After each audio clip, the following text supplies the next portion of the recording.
I love making these videos. I do. Okay, actually. people. Okay. I'm sure you all heard me psyching myself up just now, and I have to, Today. Okay, oh wait, hold on. Let me introduce myself. That's the proper thing to do. Okay, I'm Ifoma Okoli. Nice to have you back again on this channel. Okay, I have some tips for my ladies. This today is for females. Okay, this is a promise cup. I think yeah, this is a promise cup, and today we're going to be talking about the things I discovered about the menstrual cup for females for monthly flow. I'm sure you're a woman, you know about the period, monthly flow, the red flag. Well, some people say anti-red. Oh my word. We have a lot of words for this monthly flow. But ladies, I'm going to be showing you today what I discovered about using menstrual cup.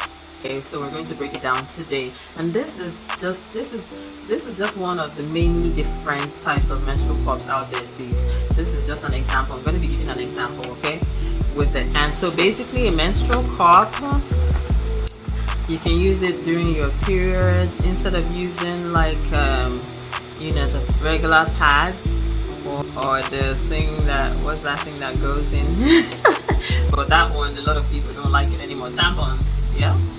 So instead of using pads or tampons or period panties, some people use period panties, which I hear is pretty good. I should do an episode of period panties. But today we're talking about the menstrual cup. The menstrual cup, and it has different sizes.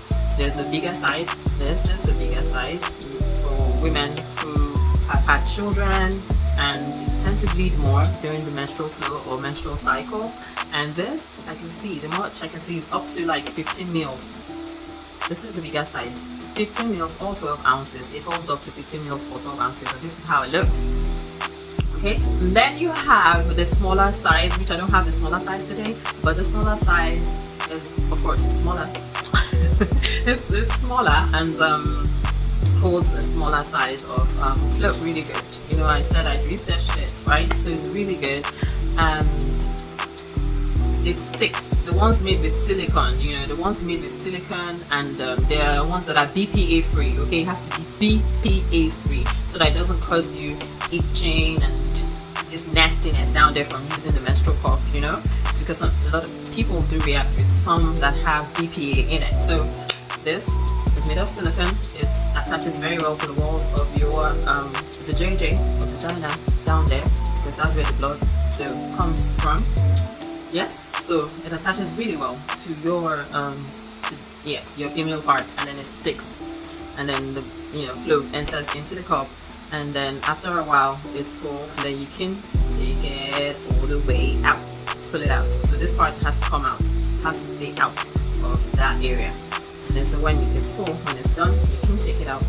To put it in, you fold it that way, make it into a U shape, and then find a comfortable position and put it up, and then leave it, and then in there it opens up inside there, and it's able to collect blood flow for like maybe 12 hours. You can change this maybe morning and night throughout your periods, and it's really good for heavy periods. And then all you need is just maybe one pad or one liner, depending on the amount of your flow, to maybe just catch maybe the excess that comes out. Just a little bit. They say you can hold it can be in there for the whole day. Sometimes you will know and you'll feel when the cup is getting full to just take it out, and change it during the day. But most of the time it can stay in, for the whole day. You put it in the morning and take it out at night, wash it, and then sanitize it and put it back. With this, I've noticed you don't have to worry about, once you master this, you do not have to worry about leakage, because that's something that embarrasses a lot of females, is that leakage, and then the stains that you get from the leakage of your flow onto your clothing. So this is really good, and I've noticed it's very comfortable. Once you get it into a good position, it's very comfortable, and you barely feel it, and it does not slip and fall out ever, because the ones made with silicone and really thick, holds very well. So you have to make sure that yours is made of silicone and it's BPA free.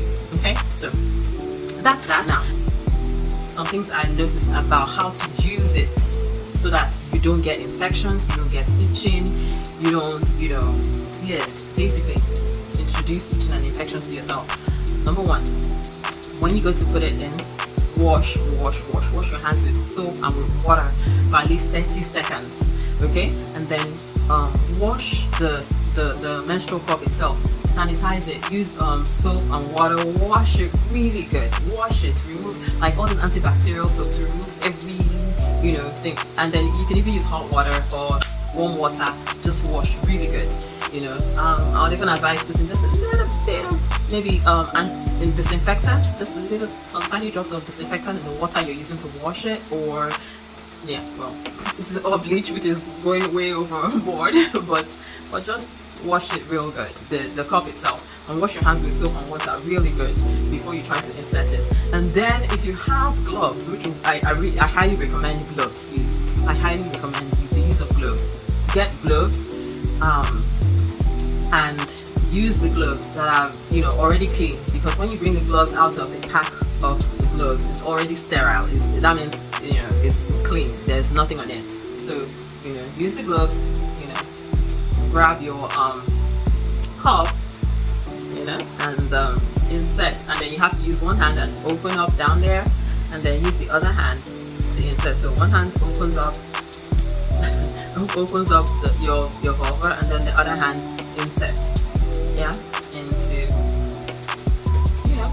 the JJ that we're trying to get this into. Okay, so that's for that, because I noticed if you don't wash your hands properly, or your hands get dirty in any way, shape or form while trying to put this in there, or the menstrual cup itself is dirty, after some time you start to develop itching down there. It becomes really itchy, and then you can have this pelvic inflammatory disease if you're not careful, because you've introduced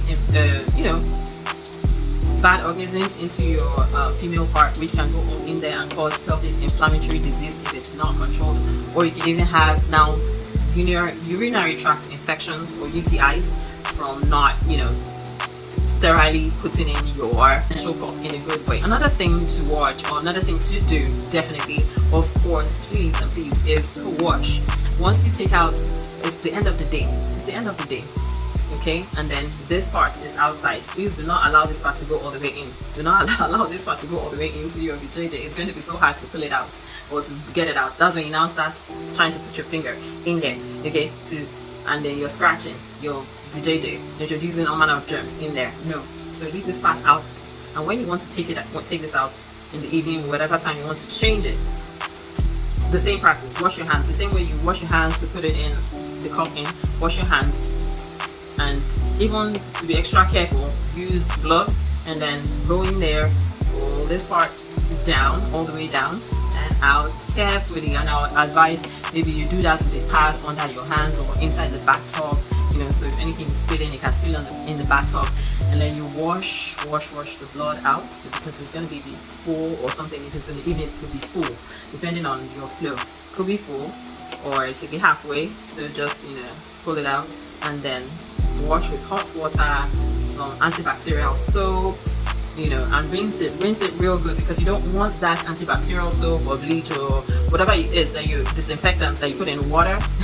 You don't want it to still be on this cup or on the surface of this cup. Then you now put it back into, oh Lord, it can mess up your vaginal flora, and still give that can now also still give you infection. Something that you must do, I think you should definitely do after taking this out, you need to wash down there. After taking this out, wash down there very well, properly, with soap and water. Wash your labia around the JJ. Do not put the water or the soap inside that area. No, just wash the outside really good with antibacterial soap and water on the outside, the labia, the vulva, that area. Wash really good. And also even the back, where the poop comes from, wash it too, and rinse real good before you attempt to then put this menstrual cup back in to collect more. If you have questions, please ask in the comment section, or if you have experiences with this, let us know how it went using the menstrual cups. I found it really good to use. I found it really easy. I didn't have to check pads, or I didn't have to change pads during the day. I didn't have to check to see if I was going to leak, and at night it's so good. Oh gosh, this is good to use at night. Oh my goodness, you know, you don't have to worry about is my bed going to be soaked or something, you know, with flow. And then do I have to now start washing the bed sheets in the morning? No, because the pads are just going to just assist, because this collects everything. Okay, so the pads are not, the pads that you use while using this, you can use one pad all day because it's not really, but then I recommend you can change it out, because if you start feeling a certain way, then you can change the pad out. But I use a pad first on the, or a liner down there on the pansy to avoid any tiny drops that might come out on the side while trying to insert this. So the pad is just as extra assurance. This does a really good job. Yeah, at night, during the daytime, it's good. Now some people ask, if I'm a virgin, can I use this? People recommend that because this is really soft, it's not hard, it's not going to break your hymen or something. But then for virgins, I would say maybe you should stick with just the pads for now, stick with the pads, or other forms of even the tampons. No, for virgins, no, definitely no, because the way you even insert a tampon, it can break your hymen with that hard plastic inserter for the tampons. It can definitely break the hymen. This is soft enough. I don't think it's going to break your hymen, but then just to be cautious, some people will say, okay, use the smaller cup. For ladies who have not had children, of course virgins have not had children, so maybe the flow is smaller, so you can use a smaller cup, and it will not be able to get, if you put it in there, it's not going to get to your hymen. Okay, it won't get to your hymen. But then, to be on the safe side, you want to prevent breaking your hymen, and you think this can cause an accident, then don't do it. Then just keep using the pads, just to be on the safe side. But this I highly recommend. I highly recommend it. I found it really helpful and really good. And then if you found this video interesting, if you found it helpful, please click the like button, share it with other females that you know. Let me try it and let us know. Let me know in the comment section what happened when you tried the menstrual cup. So this is pretty cool. I think people are coming up with really good innovations. I really liked this, and thank you very much for watching. Share again, and then click the subscribe button down there, and then the notification bell button, so that you can receive more content whenever videos are dropped on this channel in future. And do come back again next time. And thank you again for watching. Spread the news. This is Ifoma Okoli signing out. God bless you. Bye bye.